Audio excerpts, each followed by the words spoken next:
Hey, what's up guys, Riff here. So recently it looks like Twitch and YouTube are having a mid-off when it comes to their treatment of VTubers on their platforms. Recently we saw the whole situation unfold with Fallen Shadow on Twitch, where she was unfairly banned for a second time in the past 2 months, once again getting banned with no reason provided initially, where eventually it was revealed that she was removed because of some alleged self-harm comments she made during a stream, where after a lot of backlash, she was eventually unbanned in the most passive-aggressive message sent from Twitch right here. And we also saw Zentreya at the same time get hit with this warning, labeling her content as sexual themes because she wore a one-piece bikini on her VTuber model for only about 5 minutes of her stream as she talked in the background of her setup.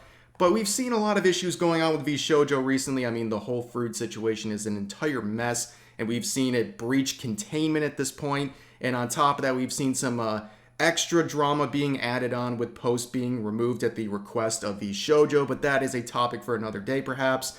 But the one thing I think people are a lot less divided on is the Ironmouse situation, and this involves YouTube because her main channel on YouTube has been axed. Now, we saw a couple weeks ago an Ironmouse VODS channel was taken down for what seems to be very malicious reasons. And I say that because the evidence suggests, and from Ironmouse's own words, that people, bad actors, were filing malicious strikes against her channel in the form of copyright strikes, where many people believe they are fishing for personal information because in order to fight off these claims, she would have to provide certain personal information, and obviously that is something we don't want in the hands of bad actors. And of course, YouTube, in their infinite wisdom, has done nothing to counter any of this going on, and really this is a situation that is tailor-made for YouTube. They should intervene. I've seen it happen before, but for some reason in this situation with the Ironmouse VODS channel, they have not intervened in the same way that they have with other channels in the past, not requiring any sort of formal response, but instead YouTube just cutting off the claims by themselves. Now, of course, we fast forward to the present, and another channel associated with Ironmouse got hit, and that is her main channel on YouTube, a channel she has had for many, many years and racked up obviously a lot of views and gained a lot of support through. It is completely gone. Now, the reason provided is also very suspicious. It says this account has been terminated because it's linked to an account that received multiple third-party claims of copyright infringement, which obviously sounds a lot like the situation involving the Ironmouse VODS channel, which leads people to believe there is something malicious going on here, which would lead to Ironmouse making this statement 2 days ago saying, "Incredibly sad and shocked that my main YouTube channel has been terminated. Right now, I have a legal team working on things. I'm so sorry to inconvenience everyone who enjoys watching my videos. Hopefully this can get resolved soon."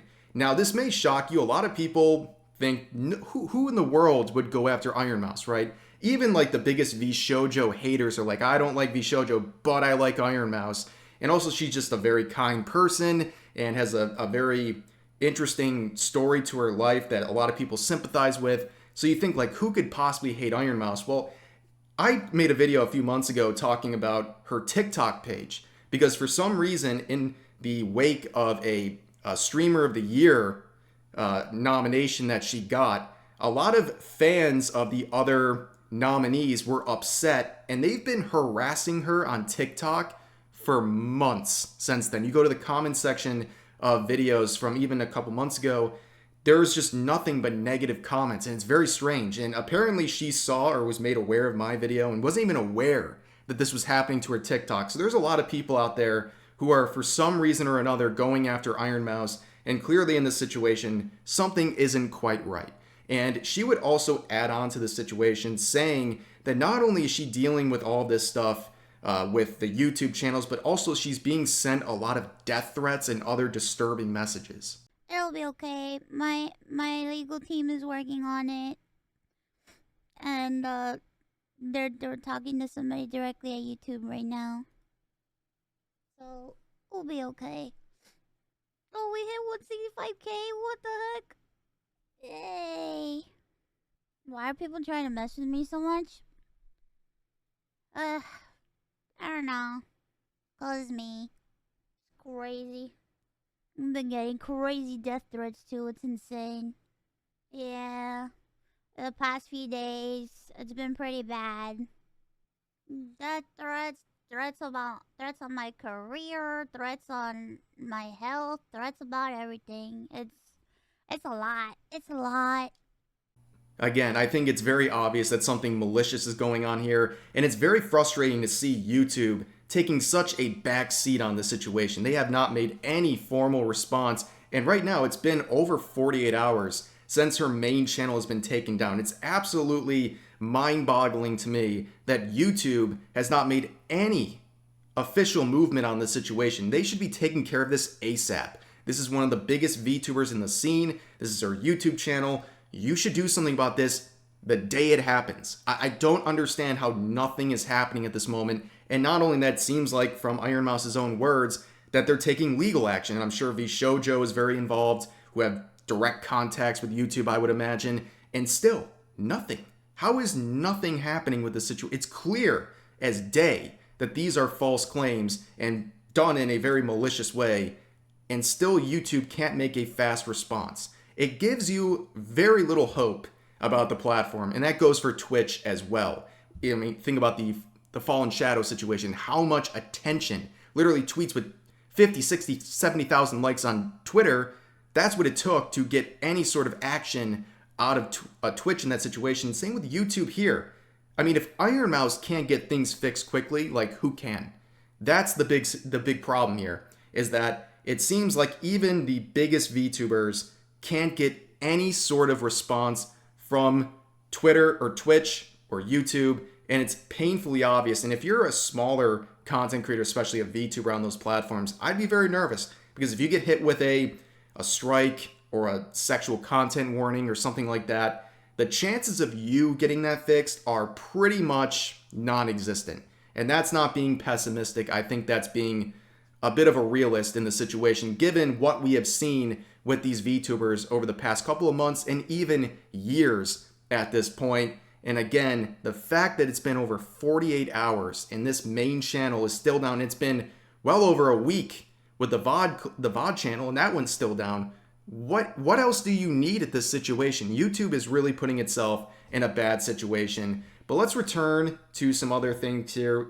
Actually, YouTube is now apparently taking some steps to fix community guideline violations by allowing people to edit out those portions of the video, which is something very different. Okay, we're dealing with copyright before, but now community guideline strikes, which is another thing that's hitting a lot of VTubers recently. And they are now allowing, in some circumstances, to have a fixable community guidelines violation. And if this is true and something they want to implement, I think this is a great thing, because there's been many situations, not just among VTubers, but among content creators on YouTube, where something slips through the cracks, like a legitimate mistake, something pops up in a video. I've seen examples of someone who's like scrolling through a website, like reading an article or something, and an ad with something inappropriate pops up for like 0.5 seconds, and the content creator doesn't even know it. They didn't upload that maliciously. That is a perfect situation for something like this. Allow them to edit out that portion of the video and avoid getting a strike on their channel when they clearly didn't have any sort of malicious intent. So that's a good positive step, but again, doesn't erase the copyright issues and the unfair treatment of VTubers at the moment. But also, we have seen a lot of other VTubers reporting that their accounts have been suspended on Twitch, or they've been hit with those sexual content warnings as well. And in response, I believe in response to the backlash, mainly from the Fallen Shadow situation, Twitch has made an announcement that they're going to give some more transparency when it comes to bans. So it says, Twitch announced bans on the platform will be more transparent. In chat, an excerpt from the messages will be sent to the user. In an email, streamers will be sent clips of their violations so they understand why they were banned. Streamers and chatters will be able to appeal, which is interesting because now they're giving actual messages and explanations to viewers for things they said. But on top of that, it seems like they're going to make it concrete that if you're a streamer on Twitch and you get banned, they're going to show you the specific clip that got you in trouble, which that should just be the baseline, right? And with Fallen Shadow and the other related VTubers who got in trouble recently, most of them either got a very delayed notice of what happened or they got none at all, which is just completely ridiculous to rip away someone's livelihood or their main platform without an explanation or a specific reference to what got them in trouble. That's totally unfair. And on top of that, it's kind of pointless in terms of enforcement of your rules because people don't even know what to improve on. If they don't even know what they did wrong, how would they prevent themselves from doing it again in the future? It's very counterintuitive. But anyways, that seems to be the situation there. But also, I want to point out one final thing here. Pippa raised a conspiracy theory here, responding to a lot of the unfair treatment of VTubers over the past couple of weeks, and it definitely coincides with September. And Twitch has their own thing where in the month of September, they have like unique events where if you gift a certain amount of subs, you want to get a bonus sub added on, and they have a different thing with bits. It's to basically encourage people to sub more and give more bits and support their streamers more. And the conspiracy theory is that Twitch hates VTubers, and they're trying to shut them down during one of the most lucrative months of the year, and basically hog all of the resources for other streamers. All the extra benefits of September will be going to face cammers and more traditional streamers instead of VTubers. And I think, given everything going on, it's not that much of a crazy conspiracy theory. I think there's actually something to it. But anyways, that's going to do it for this video. Obviously, pretty frustrating situations across the board for VTubers on Twitch and YouTube. But for now, that's going to do it for this video. As always, feel free to share your thoughts about today's topics in the comment section down below. Hope you guys enjoyed the video, and I'll see you next time.